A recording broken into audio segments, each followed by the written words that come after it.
Inflation soars to a new high. Gas prices have the potential to drop by 50 cents a gallon. Joe Biden lashes out at reporters and also makes multiple gaffes during his trip in Israel. And we have updates on what is taking place inside the school system regarding gender identity indoctrination. All that and more here on The Bald Brad Show.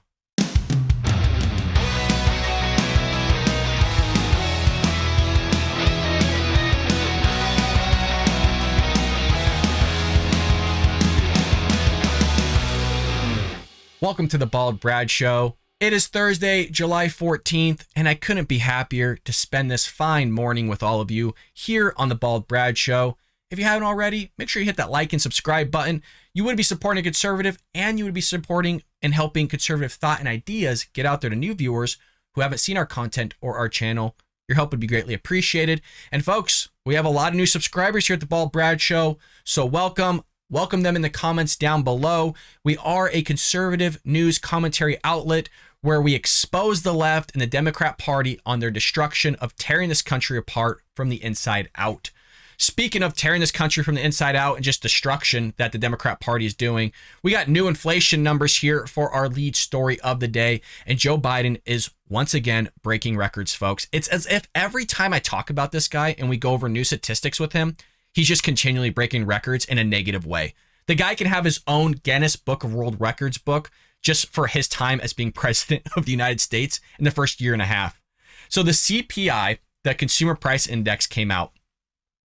Are you guys sitting down for this number here? Because it's so crazy to be using these types of numbers.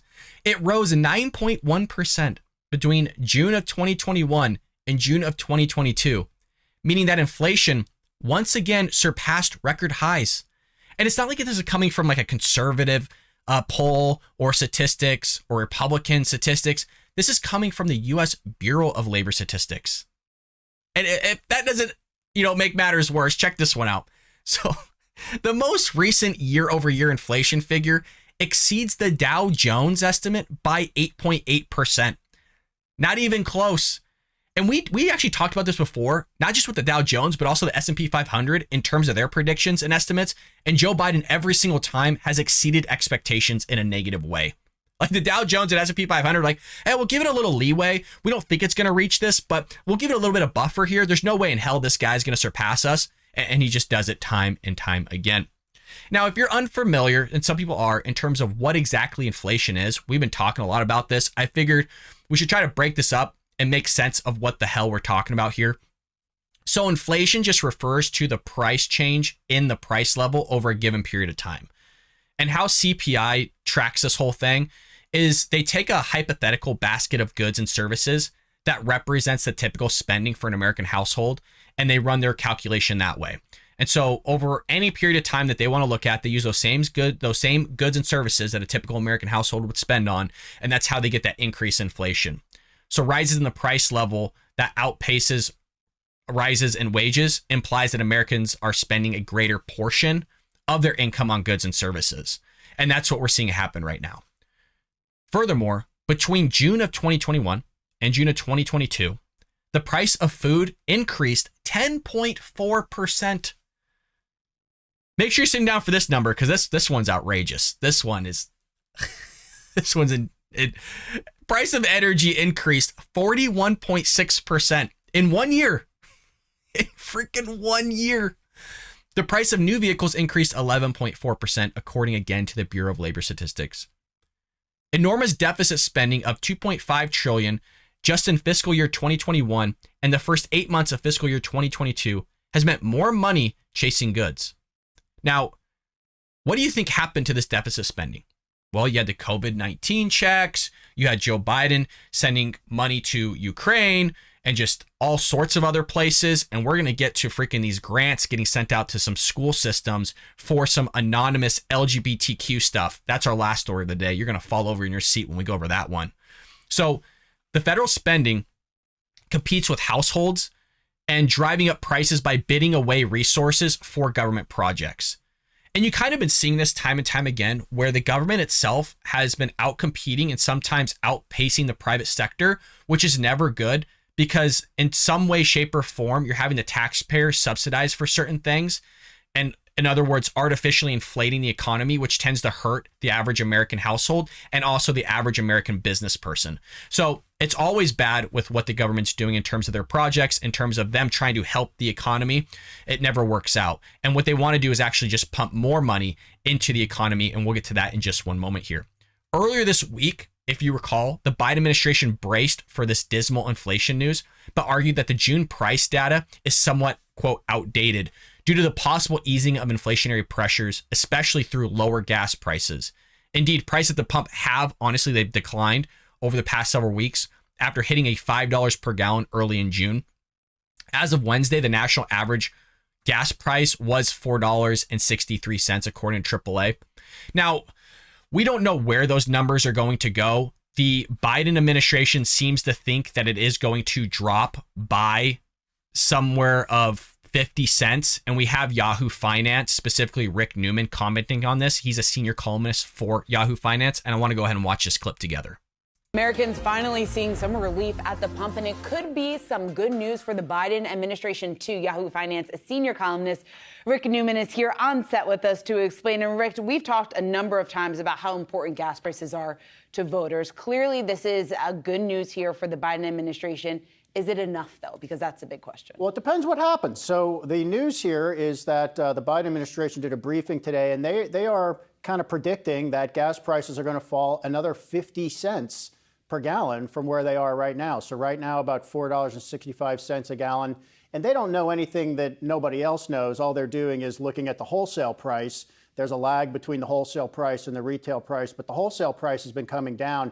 And that was before what happened today. I mean, oil prices down another 8% today. So that is going to bring, I mean, that's great news for drivers. So I looked at WTI just before I walked out, $95.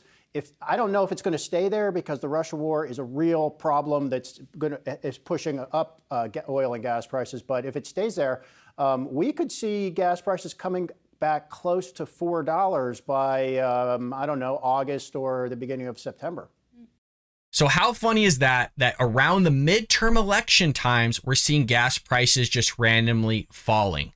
Now, there is some discrepancy here in terms of if it really would fall or if it's going to rise, because obviously you do have Putin. You have China that's going to try to make a rebound in the global market here as well by upping their manufacturing and their production, which they're going to be siphoning gas away as well. So you could see the price hike increase from that. Furthermore, we've talked a lot, and so has JP Morgan, in terms of what happens if Putin were to stop producing 5 million barrels of oil per day, for example. That could increase our $95 or $100 per barrel, depending on what time you're looking at, to $380 roughly per barrel, which we would see national average from AAA probably be anywhere from 15 to 16. I think AAA's realistic quota was $10 per gallon average. If that were to happen, I think that's a little bit low. So that's what we're looking at here. There's a lot of ways this can go.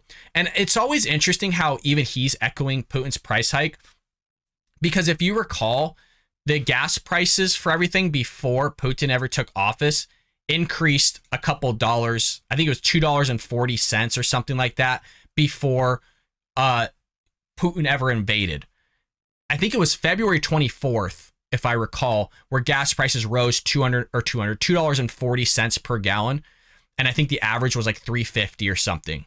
And then Ted Cruz came out and said, that's about a 45% increase in basically energy cost for fuel prices. And that had nothing to do with Putin.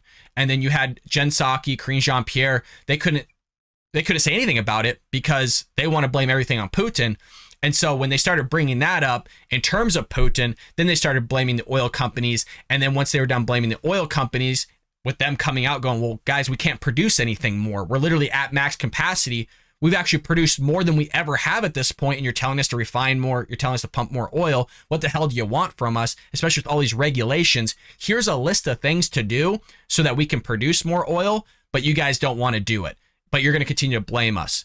So once they were done with that war with them, they moved on to the gas stations. The problem is that war is going to end really soon because a lot of people are pointing out, just as we have done here on the Bald Brad Show, where the profits with these gas stations are literally pennies. I mean, they were literally getting upset. And by they, I mean the Biden administration, because there was a 60-cent difference between the retail price of gas and what crude oil was selling for, without ever acknowledging the fact that the government shut down all private businesses and businesses across the United States, and heck, on even a global level from different governments as well, that these oil industry workers, companies lost billions of dollars in profits, just had exorbitant amount of losses. And so they're trying to make up for that. Furthermore, there's talks of us going into a recession. So you wouldn't exactly want to see those prices lower because you want to be able to compensate for that potential loss that you might have in the future. Furthermore, you have Biden's own health aides, their own Secretary of Health coming out and saying, hey, we might be having another COVID-19 outbreak this fall, just trying to prepare for exactly around November, the midterm elections. All this stuff is taking place. I find it a little bit odd. And yes, it's a little bit of a conspiracy that there's a potential of seeing gas prices come down pretty dramatically by the time November election comes around, as well as an outbreak of another COVID-19 variant. It's just a little suspicious to me that they're already starting to preemptively talk about this just a couple months out. So there you have it. You have that taking place. Regarding inflation, I want to make sure I give you guys the most recent numbers. Now, in terms of other things happening here domestically with our president, he's lashing out at reporters once again. So anytime something doesn't go his way or something negative happens, he just gets in reporters' faces and he either makes a bad joke or makes himself look like a fool. So we have a clip here of Biden confronting a reporter over questions about his sagging approval ratings among Democrats. Let's go ahead and watch this together. Mr. President, what's your message to Democrats who don't want you to run again? They want me to run. 2/3 say they Read don't. the polls. Read the polls, Jack. You guys are all the same. That poll showed that 92% of Democrats, if I ran, would vote for me. A majority of Democrats say they don't want you to run again in 2024. 92% said if I did, they'd vote for me. So there you have that. And there is a little bit of discrepancy in what the president was talking about versus what that reporter was talking about. And I want to clear that up here right now for all of you. So President Biden, as you could see, became agitated and approached a reporter Tuesday after he was asked for his response to a recent poll that a lot of conservatives have been talking about and a lot of news outlets have been talking about, showing a majority of Democrats do not want him to seek re-election in 2024. Quote, Mr. President, what's your message to Democrats who don't want you to run again? The reporter asked at the congressional picnic at the White House. Biden walking adjacent, more like shuffling, trying to just figure out where the hell he's going. I don't know if you saw, but you had the Secret Service members around him trying to just chauffeur him around like he's a piece of cattle because he doesn't know where he's going. So the reporter made him pause in his tracks, and he told the reporter, as you saw, they want me to run. And he told him to read the polls. And the guy obviously does read the polls because he's quoting the polls to the president. Now, here's the problem here. Both the reporter and Biden reiterated their claims to each other, with the reporter again asserting that a majority of Democrats do not want Biden to campaign in 2024, which is true. And Biden refutes it with the statistic as well that basically comes from the same poll. And these polls were from the New York Times and the Siena College poll. In this particular situation, the reporter was in fact correct in his assessment that the majority, or around 2/3 of Democrats, do not want Biden to seek the presidency again in 2 years' time. The poll revealed that a staggering 64% of Democrat voters agree that someone else should take the mantle in 2024. And there's a new poll out that's also saying basically the same thing about Republicans with Donald Trump. And I can't think of the number off the top of my head, forgive me, but there is a good amount of Republicans that don't want to see Donald Trump run either. Now, as for Biden's statistic of 92%, that number does appear in the poll. So he's not just making it out of thin air, which is astonishing because it seems like this guy does make up a lot of stories and a lot of statistics, but it's not attributable to the question about whether he should or should not run in 2024. Instead, the statistic is referenced to the fact that 92% of Democrats would still vote for Biden in a hypothetical rematch against former President Donald Trump. Let that sink in. This guy has caused Democrats to pay more money at the grocery store, at the pump, technically during credit cards now, home mortgages, all sorts of money just being poured out by this person, and they're just willing to pay for it. This guy has done more harm to the black community and the underprivileged community in terms of white people as well, Asian people, anybody in the underprivileged areas than freaking Barack Obama, Donald Trump, a lot of presidents in recent past because of inflation and what he's doing at the gas pump. So they're going to still vote for him. Democrats are still going to vote for this guy, even though he sucks at his job. That's crazy. That number is outrageous.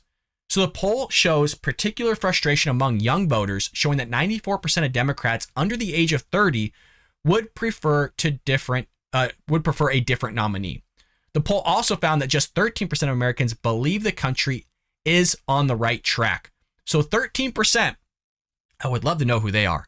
Because if you think this country is on the right track, hell, you are living under a rock. Our foreign policy sucks. Our immigration sucks. Our domestic policy sucks. Inflation's through the roof. Gas prices through the roof. I mean, everything is going the wrong direction. You have the indoctrination, CRT, gender identity taking place in school systems. I mean, do you need to keep going here? It's unbelievable what these Democrats are willing to vote for. And you know, maybe I shouldn't say it's unbelievable, because if you look in terms of history on the voting and the things that the Democrat Party have been for, like the Ku Klux Klan, slavery, not voting in the same percentages of Republicans in terms of civil rights, all that stuff, I guess it's not too astonishing that they're willing to keep somebody like that as president of the United States and just really run this country into the ground. Now, speaking of Joe Biden running things into the ground and just acting like a complete knucklehead and idiot, he literally lost his train of thought and kind of where he's at in Israel. And it looks like he's coming off Air Force One here. I mean, this guy, he just doesn't know what to do. He literally says, he's like, what do I do now? He's so confused at everything. And I want you all to see this. This is unbelievable.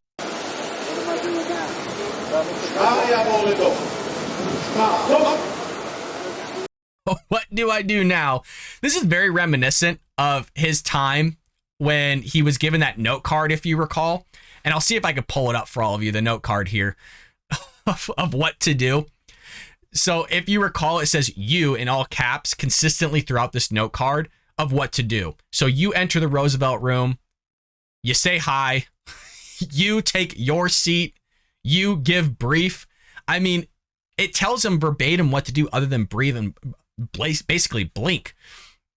And this is who they want to vote for. That's why I want to keep bringing this up. I don't want us to forget what's going on, because these news cycles are ridiculous, where all this stuff just kind of blows off into the wind. It's just like another piece of wheat, and the grain just blows away and everybody forgets about it. And I want to make sure we don't forget about this over the next few months when we go to these midterm elections and spotting out all the wrongs that this guy has done. And it wasn't just that. It wasn't just that he looked confused and just utterly bewildered coming off Air Force One there. He literally makes a gaffe while talking about the Holocaust. And he says, keep alive the honor of the Holocaust. He misspeaks here, but it is a terrible gaffe in terms of what you are talking about. I will once more return to the hollow ground of Yad Vashem to honor 6 million Jewish lives were stolen in the genocide, and continue, which we must do every day, continue to bear witness.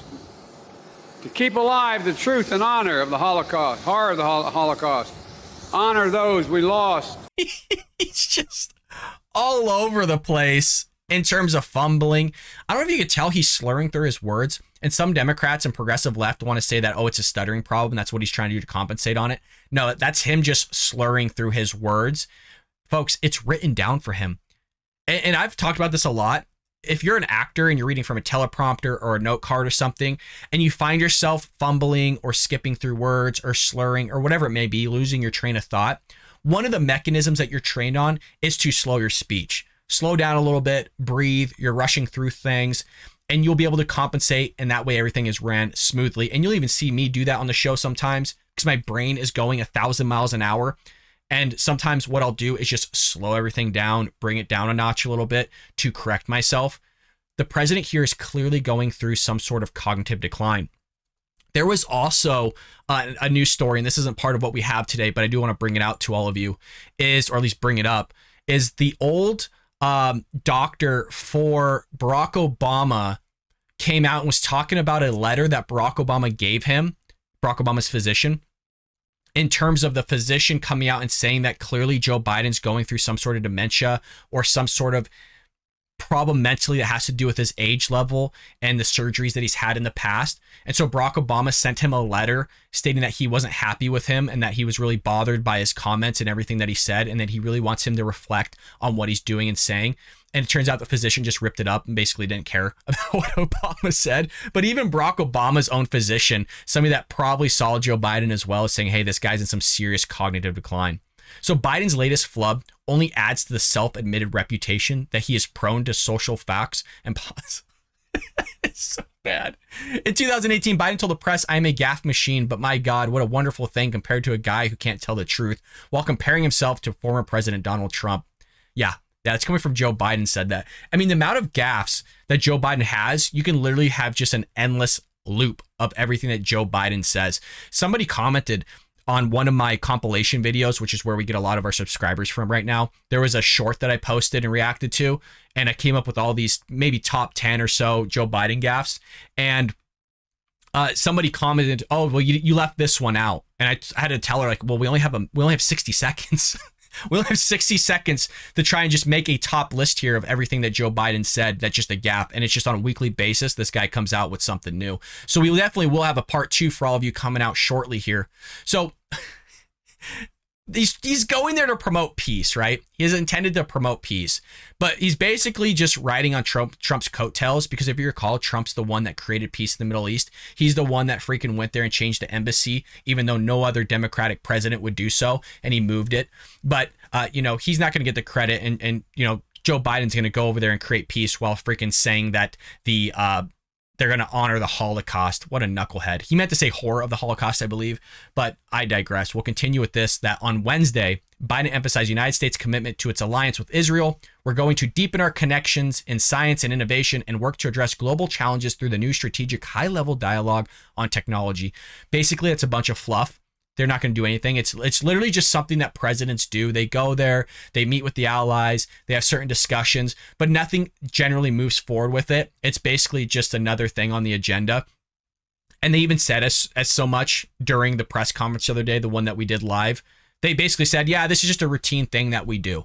But what they do is they try to fluff it up that, oh, we're going to do all these things. We're talking about new strategic high-level dialogue on technology. High-level dialogue, you're just going to be talking about technology just as you always do with every president that goes there. Axios also reported that Biden and Israel's Lapid would sign the Jerusalem Declaration on Thursday, which will include a joint statement pledging never to allow Iran to acquire or create a nuclear weapon. Don't you just love that Joe Biden's willing to sign something like that after working with Barack Obama on the Iran nuclear deal that was considered one of the worst deals in American history? And you think Iran's going to that us pledging that Iran's never going to acquire, create a nuclear weapon? Do you really believe Joe Biden when he says that? Because I sure in hell don't, especially looking at what he's done in the past. Now, the gaffes just keep rolling for this guy, folks. There's another video here, and I don't know why he continually does this, but there's another video of President Joe Biden whispering in a girl's ear, and it's just gone viral, and you could tell the girl's completely freaked out. Biden has been widely criticized for inappropriately touching females and whispering into young girls' ears, even by those on the left. Now, look, I get it if you do something once or twice and they don't mention anything to you and you don't know that it's weird. Maybe you just lack, that, perception or self-reflection of yourself, and nobody's ever told you, hey, that's odd, that's weird, maybe you shouldn't do that. That's why you need a close circle around you that's going to tell you the truth. But, quote, I gotta read you this quote. Quote, Dad ran into Joe on a biking trail in Delaware and got a live sniffing video. Now, look, I don't know if he was sniffing her hair or not, but it's just weird. It's weird. His hair's flopping in the wind. He just doesn't look good. I'm just gonna play it for you. I'm gonna play it for you. Here we go.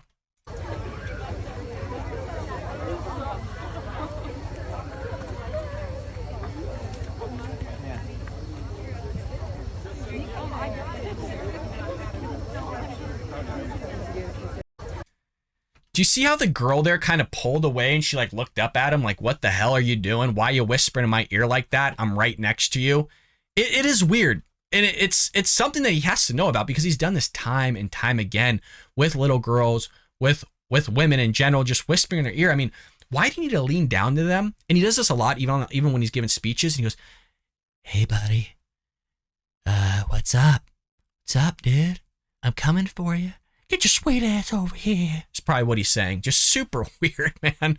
I don't, again, Jill Biden has to say, hey, man, like, you got to stop doing this, is what people think of it. It's not a good look.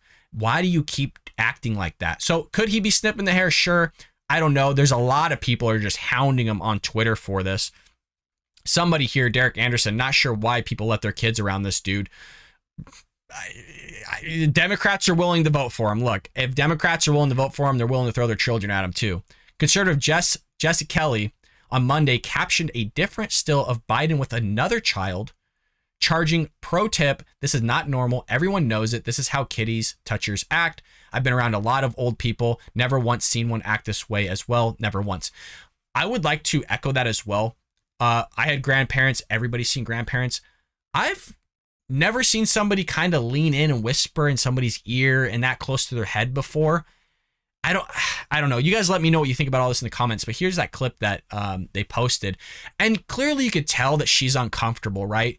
She has her shoulders kind of perched up in the air, going like, why is this guy so close? It looks like she might be sitting on his lap.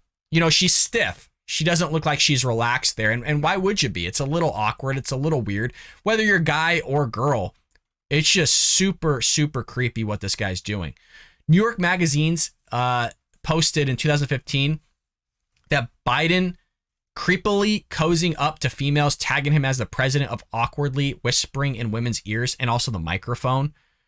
It outlined 8 incidences where this happened, which included with children as well. The Daily Wire has also reported on it and other outlets, but it's just, he needs to stop. It is not a good look, and it's really awkward for the president to be doing creepy things like that. But look, folks, this is the Democrat Party. Them doing this type of thing, acting creepy with children, because they've been trying to just gender affirm and teach gender identity in your children within the school system. And that brings me to my last story here of the day. Gender affirming closet at Missouri high school gets $10,000 in grant money so that LGBTQ students can wear clothes that reflect their gender identities without the parents knowing and their knowledge. I've spoken about this. You let me know how many times, folks, on this show. As a teacher myself, for those that are new to the Bald Brad Show, I teach high school students. I've taught in a high school where this type of stuff happens, not necessarily grants, but where things are being implemented without the parents' knowledge. And that you can't report it as a teacher because you could be fired, because there's certain things in the handbook that you have to abide by. So let's just go over everything here. I want to give you all the details and really go in the nitty-gritty on this one. A gender-affirming closet is moving forward at a Missouri high school, and officials and advocates say it will allow LGBTQ students to wear clothes at school that reflect their gender identities, especially if they don't feel comfortable wearing such clothes at home. Columbia Public Schools Board of Education accepted and approved a $10,000 grant Monday to create the gender-affirming closet at Rockbridge High School, adding that the money will come from its Get Better project. The closet will include clothing for LGBTQ plus students who might not feel comfortable wearing gender-affirming clothes at home, the station said in a previous story about the closet. This is just another mechanism of these groomers going around the parents' back and offering, whether it's goods or services to students. And when I talk about services, I'm talking about actual psychologists, people trying to affirm their gender, process, like basically walk them along the track of going from male to female or female to male, which isn't possible, by the way, but that's what they're trying to do with these kids, and basically affirm that they are who they think they are, even though everybody knows at that age that your mind is still not fully developed. You can be making irrational decisions. Young people make a lot of irrational decisions. We've all been young before. I'm still young. We still all make stupid decisions. But you have these adults, part of the LGBTQ plus community, that are advocating for these things like sex changes, puberty blockers, hormone enhancers with these little kids. I've talked at length on the show about how literally in like New Jersey, they want to teach them all these things, like in cartoons in the classroom. Like they're already pushing for it in New Jersey to second graders, where they're literally showing them cartoons on how to masturbate and play with themselves. How is that okay? You have also these school districts and some of these school sites, like high schools, putting on these drag shows for these kids, which you have these guys dressed up as women, wearing these women clothing that basically looks like what strippers would wear and dance like strippers, getting tips from these students without their parents ever knowing. without sometimes even the school ever knowing. There's also been cases where the school said they didn't know. They basically lied to everybody because they needed to cover their own ass. And then it comes out after the investigation that everybody knew and they just lied to everybody. You can't trust anybody anymore, especially if you're talking about Democrats and the LGBTQ plus community. They're willing to lie to you. And that's exactly what's happening here because they want to go under the radar and basically affirm your child's gender without you ever knowing. So the high school's Gay Straight Alliance, we've heard this alliance before. They're basically all over the United States, it seems like, told the station it hopes the closet will create a more welcoming environment for the LGBTQ plus students and perhaps lead to the district's 3 other high schools to create similar closets. The group planned to spend $8,000 on clothing, $1,000 on closet furnishing, $500 for makeup, and $500 for inventory management. The school board previously tabled the grant application so students and district administrators could have more time to perfect the application. So it wasn't about, let's talk about this. Let's bring this up to parents. Let's see if this is what the parents want. Can we get the community involved? No. It's the school board that knows what's best for your student. We see this all the time, right? That's why they're putting all this stuff in place. That's why they have critical race theory in the classroom. They know what's best for your student. They know what's best for them. They want to affirm their gender without you ever even knowing about it. That's why when you walk in, all of a sudden Bryce is wearing freaking clothes and now he's going by Jessica and you're going, what the hell?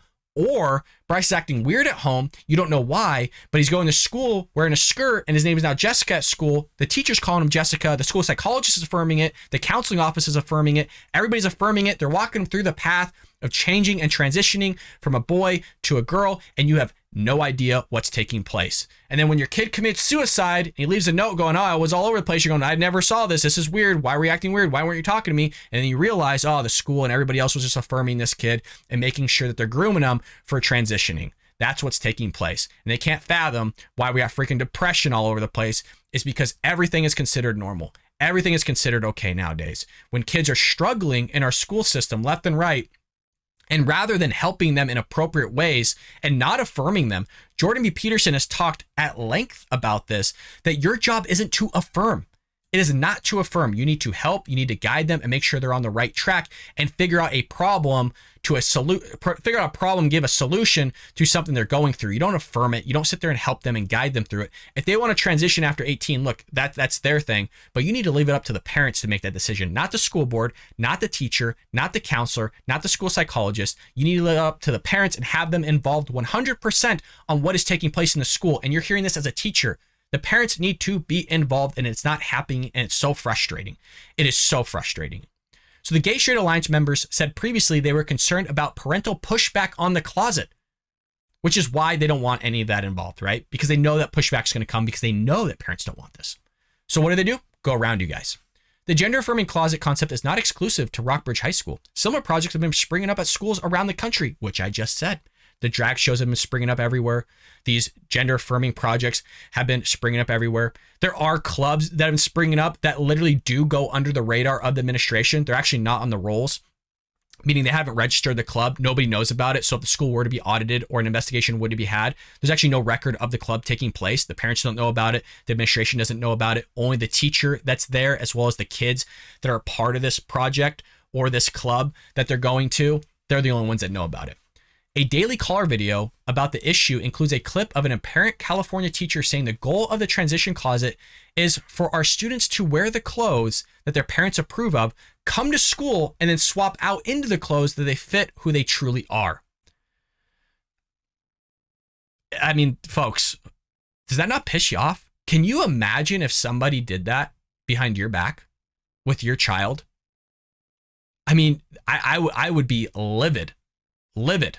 I'd be down that school so fast, it'd be ridiculous. So the teacher adds that I use the idea that this is like the Superman changing in a phone booth. But the idea actually goes a lot further than that because Superman isn't Clark Kent. Clark Kent is actually the disguise. And when Clark Kent goes into the phone booth, he transforms into Superman, who's really just who he truly is, Kal-El. And so this gives our trans students the opportunity to be the superheroes that we know they are. This is the thinking coming from these people, folks. These are the people that you're putting in charge of your children.